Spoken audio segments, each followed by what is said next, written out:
Have you heard the weird tales of the Whistler?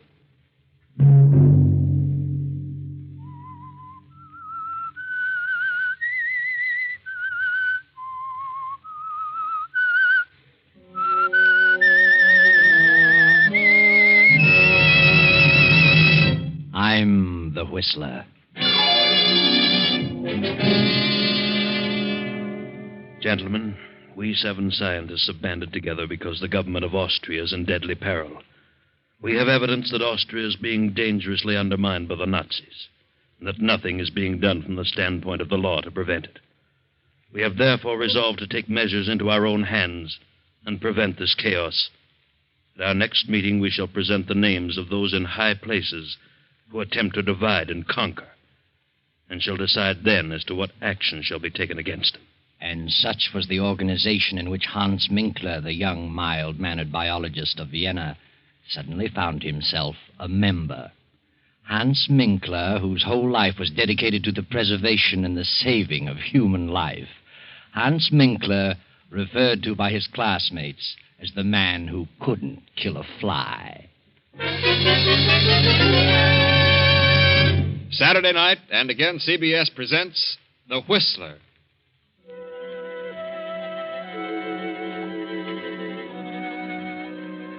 I, the Whistler, know many things, for I walk by night. I know many strange tales, many secrets hidden in the hearts of men and women who have stepped into the shadows. And so I tell you tonight the incredible tale of the letter.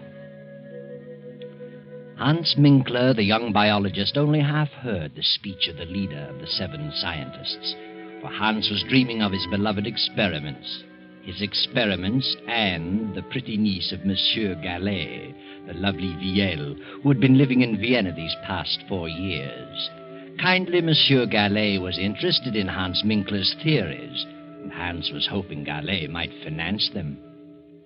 Well, Dr. Minkler, I've studied the outline of your proposed experiments, and I've come to the conclusion that you can accomplish great things. Oh, well, that makes me very happy, Monsieur Gallet. How much do you think you'll need to carry on? I feel quite sure that I could get along for a couple of years on 5,000.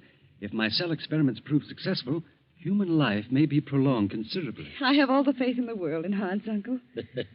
My niece is certainly sold on your ability, Dr. Minkler. So are you, Uncle. You may as well admit it. Young men with your principles are all too scarce today. Europe seems to be saturated with men who claim they want to save mankind. They all seem to want to arrive at it through a destructive method. Well, it's only a temporary condition. Who do you plan to have assist you? Kurt Lassner? Kurt? Well, I haven't decided yet. Kurt is a fine young man. Yes, he was a good student, but he's drifted away from his studies. He's become absorbed in politics. Very well, Hans. I'll start you out with 5,000. Is that the way you want it, Viel? Yes, Uncle, you're a darling. I hope that someday I may be able to repay you. See where that is, Viel. Come into the library, Hans. I'll give you a check. Yes, of course. Oh, good evening, Kurt. Hello, Viel. Well, how are you? Very well, Kurt. You're very lovely this evening. Thank you. Yes, indeed. The prettiest girl in Vienna. Is Hans here? I said I'd pick him up on my way downtown. Yes, he's talking to Uncle. Talking business. I've had a busy day. Not enough hours to go around. Sit down, Kurt. Thanks. Kurt, why have you given up your career? Biology? Oh, I don't know. But you could do so much good. You were so well equipped to carry on in science. Think of the things yet to be done. I'm going to do things. Great things. I mean things that will really benefit mankind. Well, that's what I mean, too. You know, you sound like Hans. Hans is very sad about your dropping your work. He counted on your helping him in his experiments. Oh, he'll get over it. Besides, those experiments can wait a while. No, Hans is going ahead. Who's going to help him? I am, if no one else. You? Well, how can you help him? I can learn biology. But it'll take a lot of money to do what he planned. He has the money. It's all arranged. My uncle has financed him. Your uncle? Yes. Well, I wish Hans luck. And I'm going to marry Hans. What? You and Hans? Well, what a surprise. Yes, I've made up my mind. I see. Well, I guess... Good evening, Kurt. Glad to see you. Good evening. Hello, Kurt. Oh, have you heard the good news? Yes, Viel just told me. And I wish you both good luck. I hope you'll be very happy. And when's the wedding? Wedding? What wedding? Oh, yes. Me, of course. Typical absent-minded professor. See, look, I have the money for my experiments. Well, Hans, it's 7:45. We better run along. We have an appointment at 8. Oh, yes, the meeting. I'd forgotten. Yes, I'll be right with you. Goodbye, monsieur. Bye. Good night, Pierre. Darling. Good night, Hans, dear. I'll see you in the morning.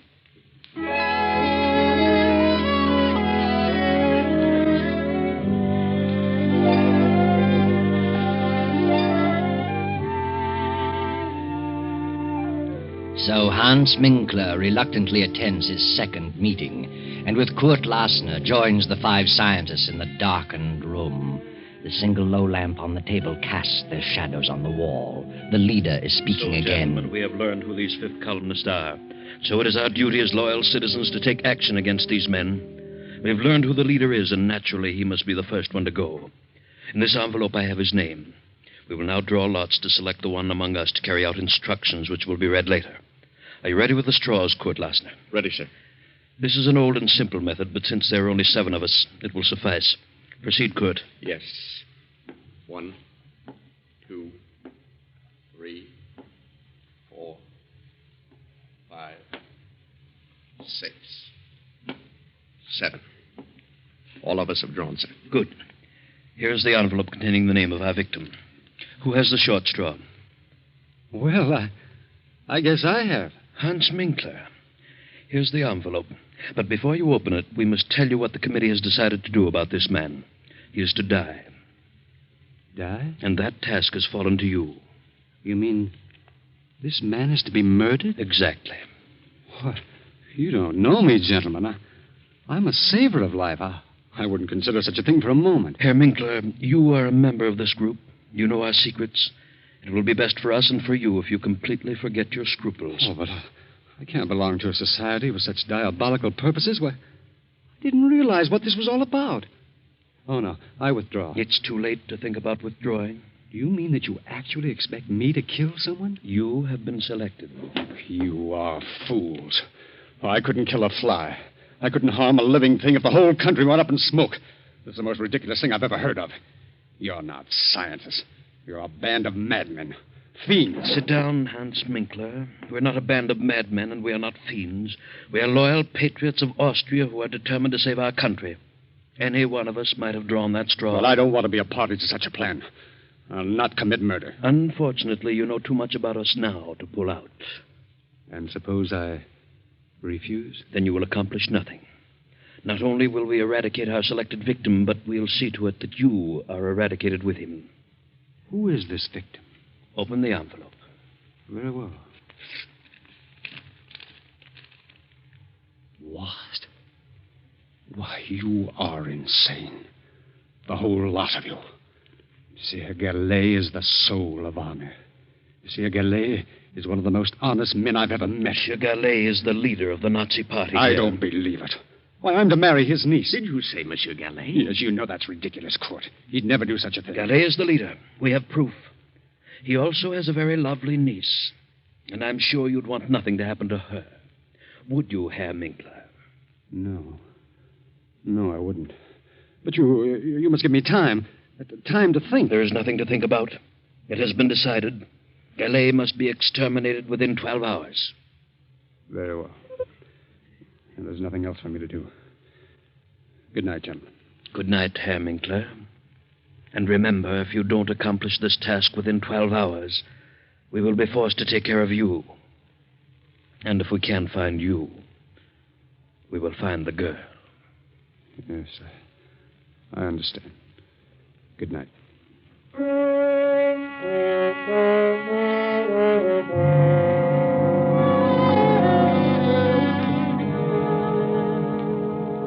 Well, Hans, what are you going to do about it? You've sat in your apartment for 2 hours now. Which shall it be? 3 lives are at stake. The uncle's and yours and Viel's. Hans gets his car and drives to Monsieur Gallet's home. Well, hello, Hans. What on earth are you doing here? I didn't expect you back this evening. Where is Viel? Why, she went to some friends. She probably won't be back till after midnight. What on earth's wrong with you? Get your hat and coat, Monsieur Gallet. What? Have you been drinking, Hans? Get your hat and coat. Now, wait a minute. Suppose you There's explain no what... time for explanations. Get your things. What for? You're coming with me. I was just ready to turn in. You better run along, Hans. You feel better in the morning. Put up your hands, Monsieur Gillet. What? This is the funniest thing I've ever encountered. Have you really got a gun in your pocket? I have. I hope you don't force me to prove it. Well, this is certainly a surprise. The meaning of all this? I've just discovered that you're the leader of the Nazis who are trying to undermine the Austrian government. Are you serious? Yes. Who told you such a thing? There's an organization which is determined to eradicate all Nazis one by one, and you are the leader. Read this. It says leader Paul Gillet. Death. This is the maddest thing I've ever heard of. I've been highly active in anti-Nazi work. They say that's merely a cover-up. Are you a member of this secret organization? Yes. You've been selected to kill me? Yes. It's unbelievable that you, Hans Minkler, could be mixed up in such a thing. I think you're being hoodwinked. I am an anti-Nazi. If you plan to kill me, you must belong to the Nazi organization. Get your things and come along. What do you intend to do with me? That's all planned. Come along. Very well. You, give me that gun. You fool. No, don't. You don't.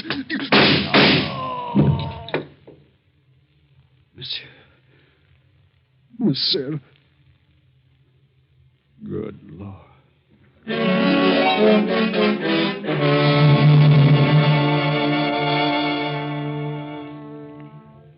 Hans stands staring at the body of Monsieur Gallet for a few moments. Then, in a daze, he turns out the lights, closes the library door, and returns to his apartment.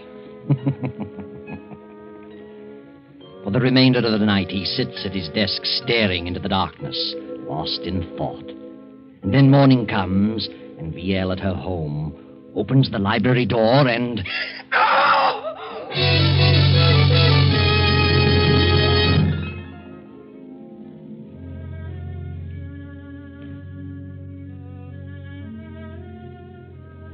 Well, he's been dead about 8 hours, Fräulein. Who on earth would do such a thing? He had no enemies. He was quite active in anti-Nazi work. Yes. Here's something we found on the library floor. A pipe? Yes. The bowl is hand-carved, has initials on it. As you see, the stem is broken. Have you ever seen this pipe before? Well, I don't remember. There's something else we found, a note, which reads, Leader Paul Gallet, death. Do you recognize the handwriting? No. Do you know anyone whose initials are HM, the initials carved on the pipe bowl? Yes, the pipe belongs to my fiancé, Hans Minkler. Your fiancé. What time did you return home last night? I attended a party and got here about 1 o'clock. I supposed Uncle was in bed. I didn't look in the library. I went straight to my room. What is Hans Minkler's address? I'm sure Hans had nothing to do with this. Are you? He lives at 13 Cronhead Street. I'll run over there. Please don't touch anything in the library. I won't. Good morning.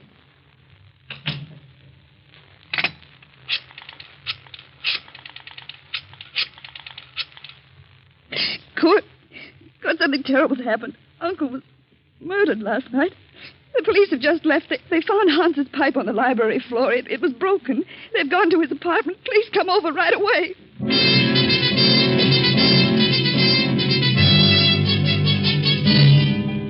Hello, Hans. This is Kurt. The police found your pipe in Gallet's library. They're on their way to your place. You've got to get out of the country immediately. Don't wait a moment.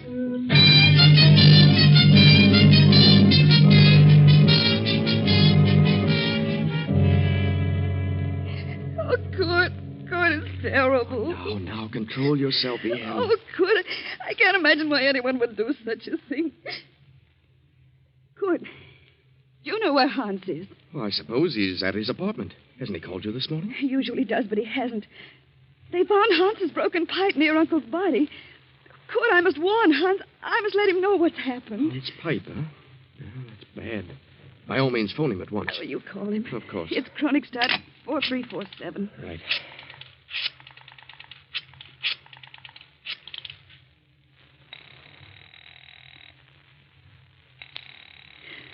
It's ringing. He must be there. He would have answered by now. Where could he be? I haven't the slightest idea. But he always calls me before this. Kurt, it isn't possible. It can't be. Now, just try to control yourself, Yale. Oh, see who it is, Kurt. Special delivery. Sign here, please. Well, thank you. Who's it for? For you. Kurt. It's from Hans. Good heavens, read it. Leaving Vienna on important business. Contact me at 16 Rue de Roche, Paris, under name of Pierre Cabot, H.M. Well, I don't understand it. What does he mean? What important business?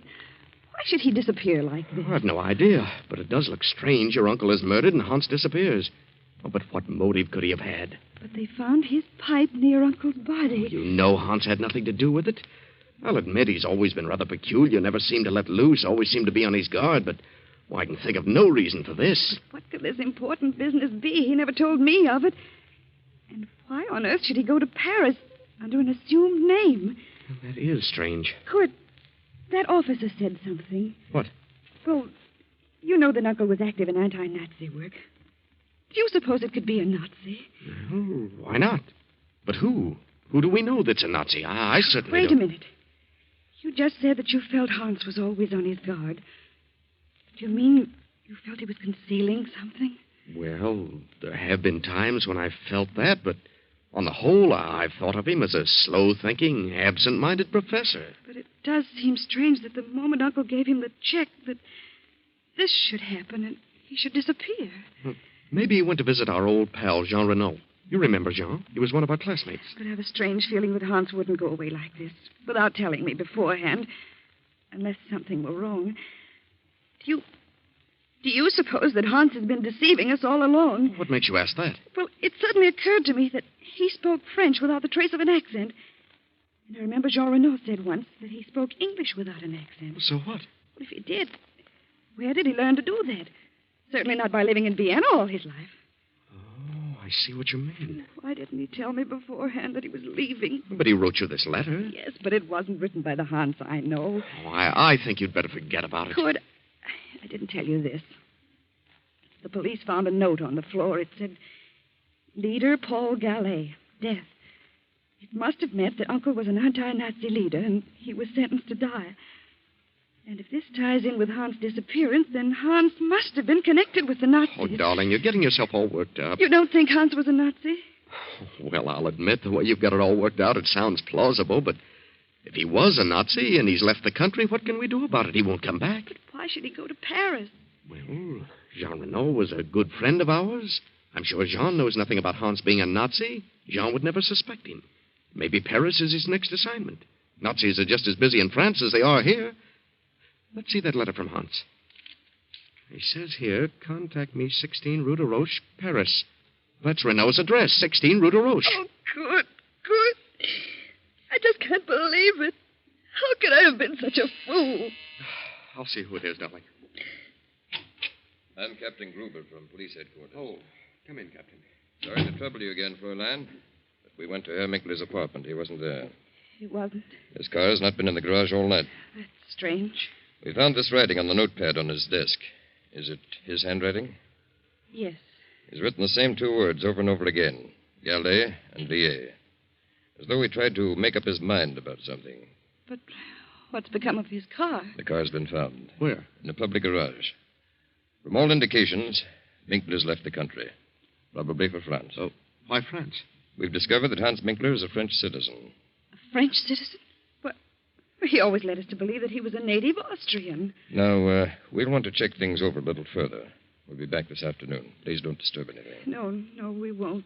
By the way, what is your name, sir? Oh, my name is Kurt Lasner. Good day. Good. What did you see?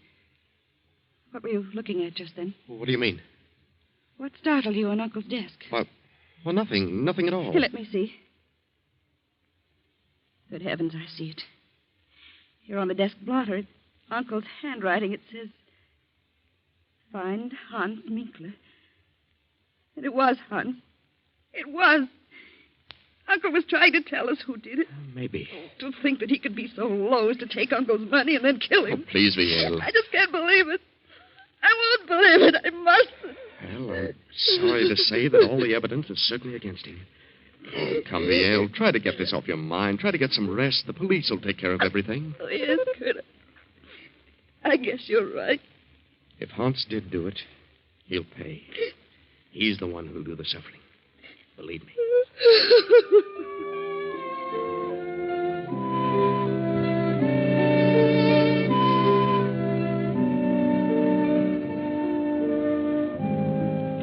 But during the night, the Nazi hordes rolled swiftly into Austria and without firing a shot took over the reins of government. A few weeks later, France declared war. Then one night, Hans Minkler makes his way through the maze of Paris traffic and knocks at the door of number 16 Rue de Roche. Oh. Yes? Oh, good evening. Good evening. Is Jean Renault in? Who shall I say is calling? Why, Pierre Cabot. Won't you come in, Monsieur Cabot? Major Renault has just stepped out. He'll be back shortly. Was he expecting you? No. Did you say Major Renault? Yes. Since war has been declared, he's gone on the active service list. Oh, I see. I've been phoning for a week, but no one answered. You haven't seen the Major in some time. No, I haven't. I've been in Austria for several years. Renault and I went to school together in Vienna. Oh. Are you by any chance Hans Minkler? How did you know that? Why are you traveling incognito? Well, where is Renault? I regret to inform you that Renault has been in Africa for some time. He's due back in a few weeks, however. Did you know Monsieur Gallet in Vienna? Why, yes. Who are you? I'm Monsieur Deveau, of the French Sûreté. Oh, police. Yes. Did you ever accept any money from Monsieur Gallet? Why are you asking me these questions? You never accepted money from Gallet? No. Search him, Henri. No, just a moment. Sorry, Minkler. I'll take the bill for Henri. Yes, sir. I don't understand all this. You understand, all right. Well, so you never received money from Gallet. What's his check for? Well, that's to help carry on my experiments. Undoubtedly. Monsieur Gallet was helping you and quite a number of others to carry on experiments. Others? I suppose you say you're new at this game. Game? I don't know what you mean. I had nothing to do with his death. Nothing. Yes, I believe that. Why should you kill one of your own? Oh, I don't know what you're talking about. If you were intending to carry on experiments in Vienna, why is this check drawn on the Bank of Paris? Well, maybe he had a surplus of funds here. Indeed, he did. How did you know I was coming here? We knew. Just what were your plans? Oh, this is ridiculous. I'm not a spy. I was engaged to marry Galet's niece. Really? Some way I got mixed up with an organization which planned to rid Austria of all Nazis. They claimed that Monsieur Gallet was the leader in Vienna. I denied it. But nevertheless, I was selected to murder him. Oh, I see. And told that if I refused, they'd also kill me and my fiancée as well. I decided to get them out of the country. I went to Galet's home. My fiancée was not there. I knew there was no time to lose. So I tried to take him away by force. He was suspicious of me. We suddenly got into a scuffle. And then someone behind me fired a gun. I don't know who it was. And Gallet fell dead. I see. I went to my home. Next morning learned that they were looking for me. I got out of the country, and in a roundabout way, I came to Paris. A good story. But it doesn't hold water. Gallet was a Nazi leader, and there's too much evidence against you, Minkler. Come on. Let's go down to headquarters.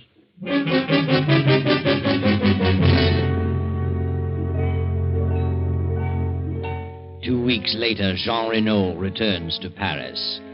Then, 6 weeks after Austria surrenders, Kurt and Viel escape from the Nazis and make their way to Paris. Jean Renault meets Kurt on the street and asks him to bring Viel to visit him at 16 Rue de Roche. Come in, Kurt. Well, Viel. It's been a long time. How are you? Excellent, thank you. So you two are married. Well, my congratulations. Though I didn't expect it to work out quite this way. No? Why not? Well, I always had an idea that you might marry Hans Minkler. Well, one never knows. No, Kurt. One never does. By the way, have you seen Hans? He's in Paris, been here for several weeks. Has he? Yes. Don't tell me you haven't seen him. Well, he told us he was coming to visit you. Oh, yes. He's in Paris. I wasn't here when he arrived. He left several notes. I found them when I returned. But do you know where he is now? Yes. Would you like to see him? Yes, I would. Hans is dead. Dead? What? Dead? Yes. He was executed as a Nazi spy. A Nazi spy? Yes. I got here too late to help him. They had conclusive evidence against him. Why, that's ridiculous. Hans is dead, nevertheless. But what happened? Well, it seems Hans got into some trouble in Vienna and came to Paris to see me. In some way, the Sûreté here was informed that he was a Nazi, was coming here to carry on. But who on earth would accuse Hans of such a thing? I wonder. But they received a letter from Vienna accusing Hans. The Sûreté found a check on him from a high Nazi official. There was nothing that could save him. A check from a high Nazi official? Who was the official? Paul Gallet, Viel's uncle. What? Didn't you know about your uncle? I don't believe it. Whether you do or not, he was a Nazi. The Secret Service has known it for years. He may or may not have given the check to Hans for Nazi purposes. But the evidence was against Hans. Then the letter came to the Sûreté saying Hans was a Nazi agent. They found him here, arrested him. That's all there was to it. But who would write such a letter? Hans had no enemies. Would you like to read the letter? Yes. Here it is. Hans Minkler, under alias of Pierre Capot, has given evidence of being a Nazi spy. Locate him at 16 Rue de Roche, Paris. And that's all that was necessary. How awful. I can't imagine such a thing. Notice the handwriting, Kurt. What? Ah, yes. Viel. This is your handwriting. It is not. I'm positive. You wrote this. No. Don't lie to me. I know your writing. You wrote this letter. All right. All right, I did. I was convinced that he'd deceived me. I was convinced he killed Uncle. Yes, I wrote it. How could you? I never dreamed Uncle was a Nazi. I thought Hans was a Nazi. I was determined to make him suffer. You believe me, don't you? Yes, Viel. I believe you. But I'm awfully, awfully sorry for you. Poor Hans. Poor Hans. Oh, I'll never forgive myself. Yes, Viel. What a terrible injustice you have done. But someday, perhaps you'll learn what really happened to your uncle. It wasn't Hans who killed him. Hans didn't even have a gun, just a pipe. But Hans wanted to get him safely out of the country. And Kurt knew that Hans would never go through with the order of the Secret Seven. So he followed Hans. And when he saw what was happening, he shot Gallet and disappeared and let you think Hans did it. Because Kurt was in love with you, too, Viel.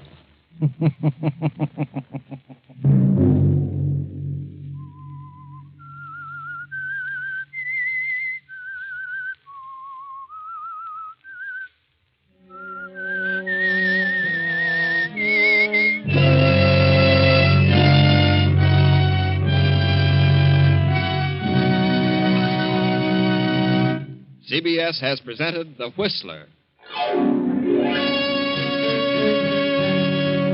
Original music for this production was composed and conducted by Wilbur Hatch. The Whistler is written and directed by J. Donald Wilson and originates from Columbia Square in Hollywood. Next week, same time, I, the Whistler, will return to tell you the strange tale of Out of the Fog. Good night.